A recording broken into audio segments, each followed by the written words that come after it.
Welcome back to the Thinking Crypto podcast, your home for cryptocurrency news and interviews. If you are new here, please hit that subscribe button as well as the thumbs up button and leave a comment below. If you're listening on a podcast platform such as Spotify, Apple, or Google, please leave a 5-star rating and review. It supports the podcast and it doesn't cost you anything. This content is brought to you by Uphold, which is a great crypto platform that I've been using since 2017. You can buy, sell, trade crypto on Uphold. They have 10 plus million users, 250 plus cryptocurrencies, and they're available in 150 countries. If you'd like to learn more, please visit the link in the description. Well, my friends, it was a massive day for crypto regulations coming out of the EU. And let me give you the details. Here's the headline. EU Parliament approves crypto licensing, funds transfer rules. The vote clears the way for landmark Mica regulation to take effect in 2024.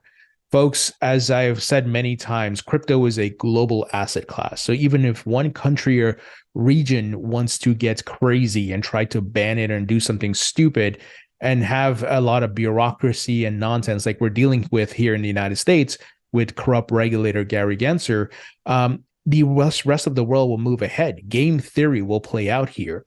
So let me give you the details. Lawmakers in the European Union on Thursday voted 517 to 38 in a favor of a new crypto licensing regime called Markets in Crypto Assets. The abbreviation is known as MICA, with 18 abstentions, making it the first major jurisdiction in the world to introduce a comprehensive crypto law.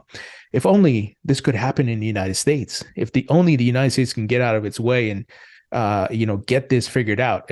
Just look at the juxtaposition of this, right? EU is moving forward. They have their version of the SEC and all the government agencies moving forward. Here we have corrupt scumbag regulator Gary Gensler meeting with Congress on Tuesday, lying to them and can't even answer questions. It's amazing. The European Parliament also voted 529 to 29 in favor of a separate law known as the Transfer of Funds Regulation, which requires crypto operators to identify their customers in a bid to halt money laundering, with 14 abstentions. The vote follows a Wednesday debate in which lawmakers largely supported plans to make crypto wallet providers and exchanges seek a license to operate across the block and require issuers of stablecoins tied to the value of other assets to maintain sufficient reserves. Folks, this is common sense regulation, right? It's not stifling. It's not killing innovation. It's not trying to ban anything. It's putting guardrails in place and letting the crypto innovators and entrepreneurs know, hey, these are the rules that you have to abide by. Get your licensing, make sure you have the sufficient funds, make sure you're doing AML and KYC. But we're not banning you, we're not suing you, we're not taking you to court, right? I'm waiting for the day for this to happen in the United States. Pretty amazing that this is happening in Europe. So in a tweet, the European Commission's Mareed McGuinness described the vote as the world's first for crypto rules. We're protecting consumers and safeguarding financial stability and market integrity, McGuinness said. The rules will start applying from next year. In a statement released by the European Parliament, Stefan Berger, the lawmaker who led negotiations on the law, said the rules put the EU at the forefront of the token economy. Folks, what have I been saying for years? We are headed to the token economy. Everything on the blockchain, cryptocurrencies, digital assets, tokenization of fiat currencies such as CBDCs, stable coins, in addition to assets and securities, stocks, real estate, and different commodities tokenized on the blockchain, 24/7 trading, no opening or closing bell, global marketplace, folks, 24/7. That's what we're headed to. And of course, the old guard, the incumbents, don't like that. Many are getting disrupted as a result. Here's a quote. The European crypto asset industry has regulatory clarity that does not exist in countries like the US. Wow, what a statement, Berger said. The sector that was damaged by the FTX collapse can regain trust. Now, whose watch did that FTX collapse happen under? Corrupt regulator Gary Gensler, who was meeting with Sam Bankman-Fried. The SEC officials were meeting with Sam Bankman-Fried. Just this past week, Congress, the folks were asking Gary Gensler for all the documents related to Sam Bankman-Fried and the meetings and the investigations. They have yet to get all of them. And of course, Gary got scolded for that, but we know he's got a lot to hide. He was about to do some backroom deal making FTX a monopoly. And he, of course, did not do his job in investigating. And he would, if he did, he would have seen the massive fraud, the historical fraud that was taking place. So this is a big shot these folks are taking at the US. They call it out. This, for example, that do not exist in countries like the US. And of course, FTX is tied to the US and the things that happen here. The European Securities and Markets Authority also welcomed the vote in a tweet and said it will announce in due time its timetable for drafting secondary legislation under Mica. ESMA still warns consumers that investing in crypto assets is a risky endeavor with limited safeguards at this stage, the EU agency added. The Markets in Crypto Assets regulation was first proposed by the European Commission in 2020, and to pass into law has to be approved by the Parliament and the EU's Council, which represents the bloc's member states. Its main provisions start to apply just over 12 months after the publication in the EU's official journal, likely in June. Folks, the rest of the world is moving ahead. This is why I've been saying, despite the headwinds we're facing here in the United States, crypto's not dead. Crypto's not going away. But we do have rough waters ahead of us, right? Make no mistake about that. It's going to be choppy. So be prepared, at least here in the United States, because Gary Gensler is on the loose here like a madman, going after everything without providing clear regulations. But great to see other countries and jurisdictions and governments are progressing and taking the right moves and presenting comprehensive, logical, reasonable regulations. Once again, not to stifle innovation, but to protect consumers and investors and so forth. Because we don't want another FTX. We don't want another Celsius, right? But the services they were providing as exchanges and platforms and so forth can exist. They can flourish without worrying about being sued by the SEC or whatever it may be.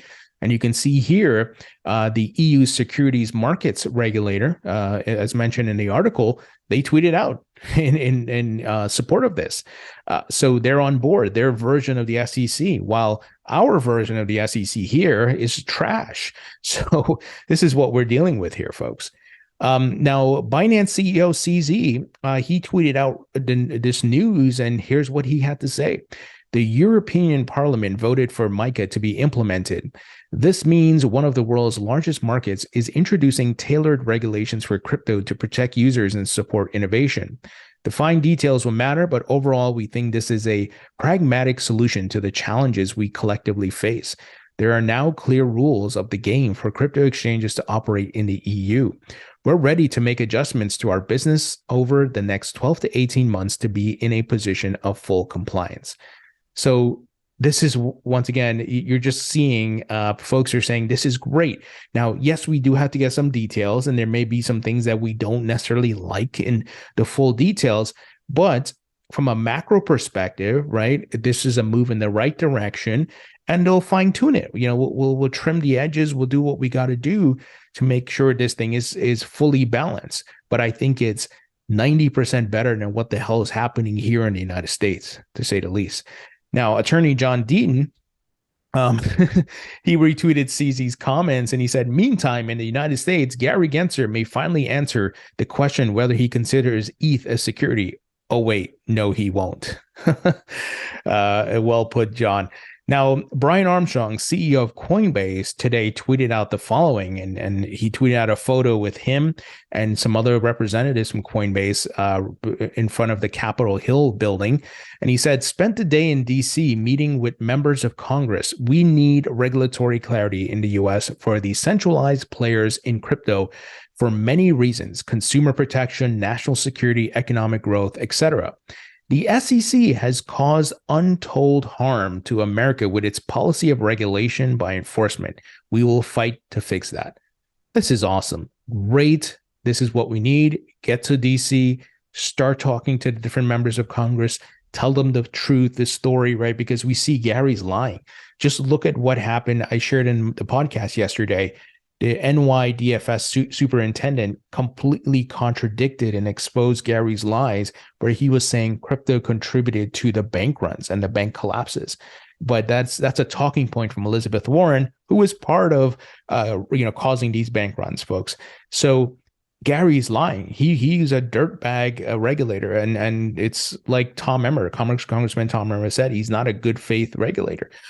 So we're dealing with someone who's willing to lie and do all type of scumbaggery to slow crypto down. But great to see the largest crypto exchange in the US that is publicly traded, there with his team, feet on the ground, as they would say, and getting things done. And I hope more crypto companies do this as well.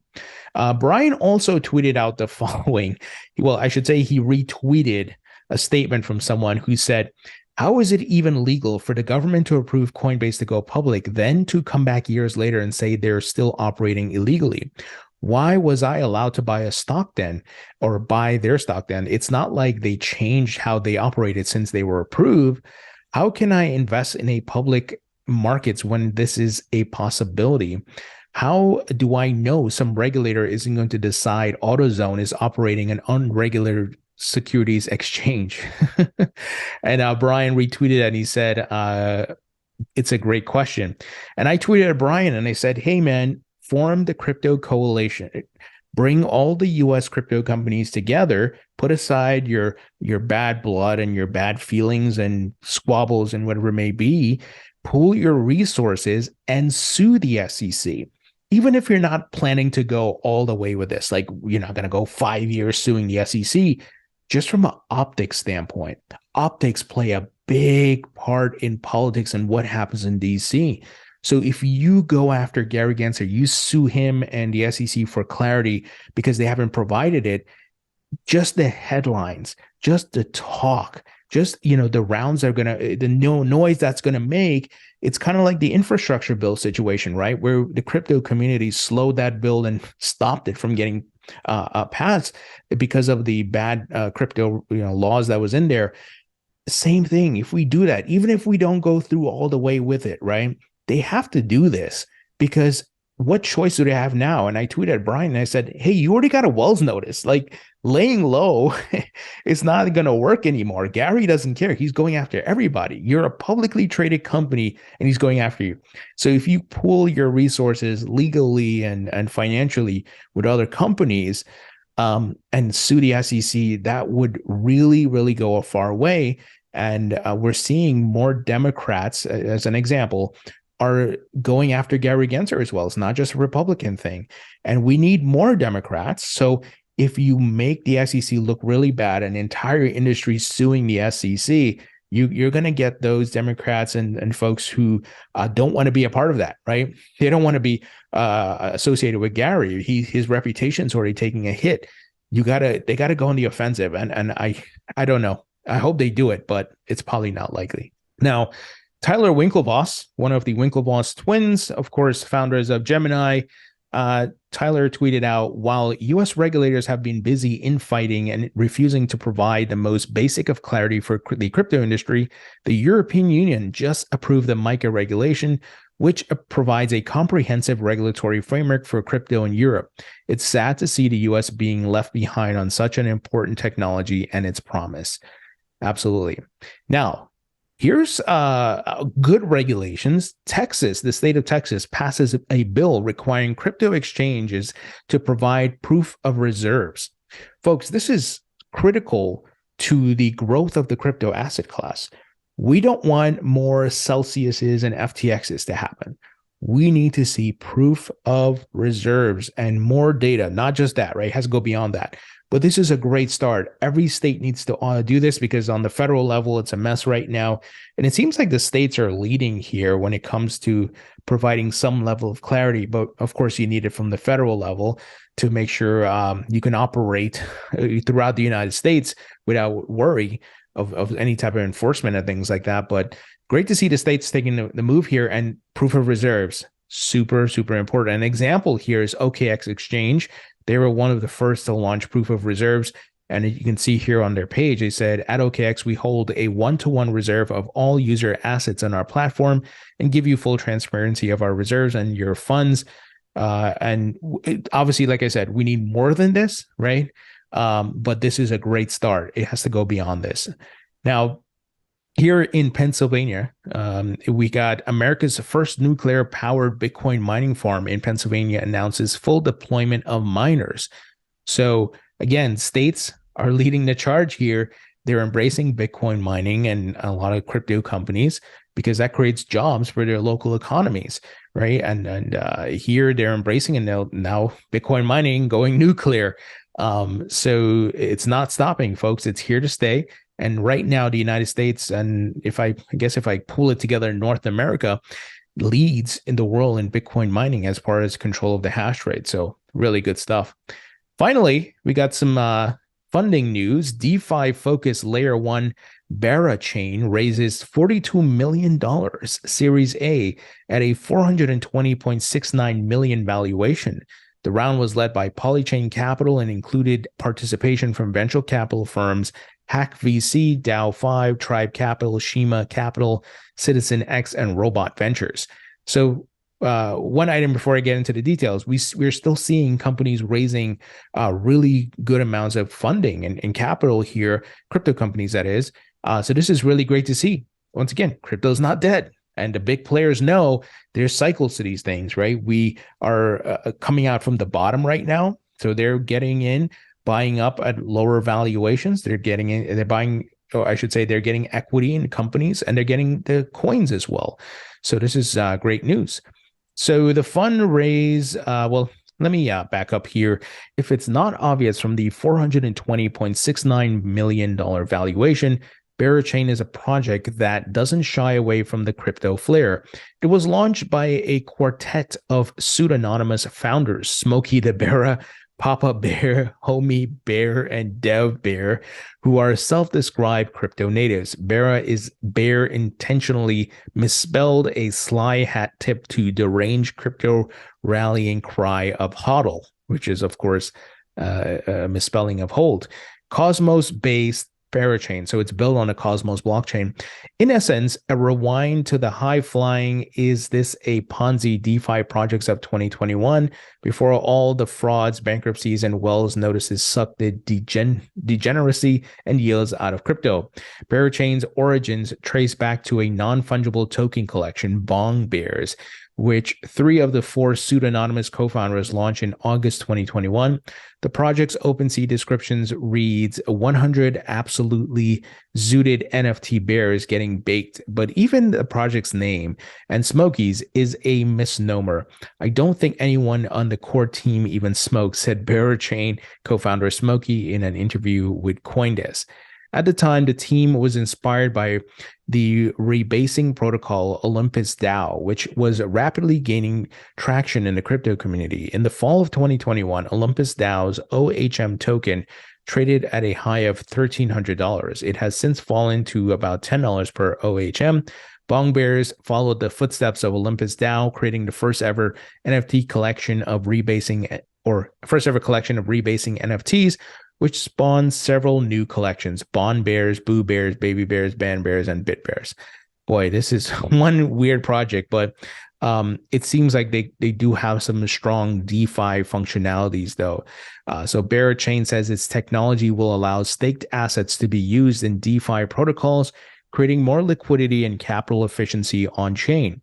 Currently, staked assets such as staked Ether are locked while they are used to secure the underlying blockchain's network. Berachain says its proof of liquidity consensus will allow users to simultaneously stake assets on Berachain and use those assets to trade, borrow, or lend on chain.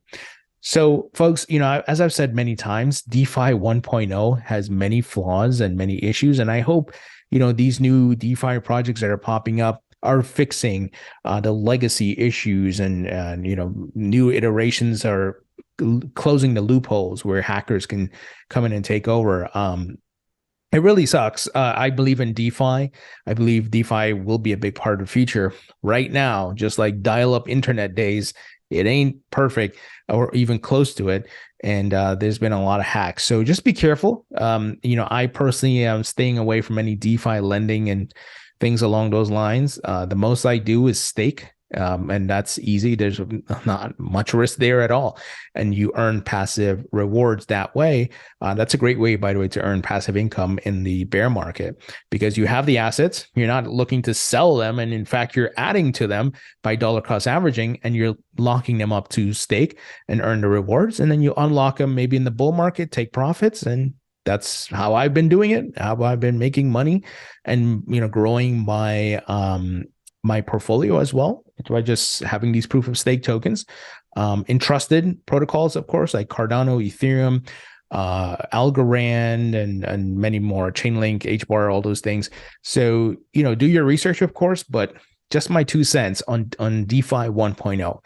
As things get better, I will look at exploring and doing different things with the DeFi technology. All right, my friends, that's the news. Let me know what you think. Leave your thoughts and comments below. Hit the thumbs up button.